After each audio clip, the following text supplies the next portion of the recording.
সিলেট সীমান্ত দিয়ে পালানোর সময় সাবেক বিচারপতি মালেক আটক। ভারতের পালানোর সময় সিলেটে কানাইঘাট সীমান্ত থেকে সুপ্রিম কোর্টের অবসরপ্রাপ্ত বিচারপতি এইচ.এম. শামসুদ্দিন চৌধুরী মানিককে আটক করেছে বিজিবি। শুক্রবার রাত 11:20 সময় কানাইঘাট উপজেলা ডোনা সীমান্ত থেকে আটক করা হয়।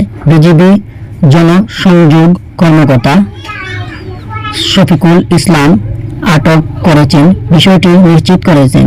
তিনি জানান, শুক্রবার রাতে ভারতে যাওয়ার প্রাক্কালে সীমান্তের বিজিবির হাতে আটক হন অবসরপ্রাপ্ত বিচারপতি মানিক। কানাইঘাট উপজেলার ডোনা বিজিবি ক্যাম্পের নায়ক সুবেদার মুহিব উল্লাহ রাত 12টার দিকে জানান, অবসরপ্রাপ্ত বিচারপতি শামসুদ্দিন চৌধুরী মানিক তখন পর্যন্ত তাদের ক্যাম্পেই আছেন। 5 আগস্ট শেখ হাসিনা সরকারের পতনের পর আত্মগোপনে চলে যান শামসুদ্দিন মানিক।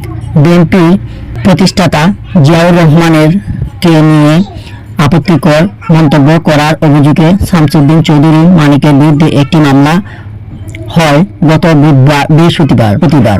মোহাম্মদ জিয়াউল হক নামের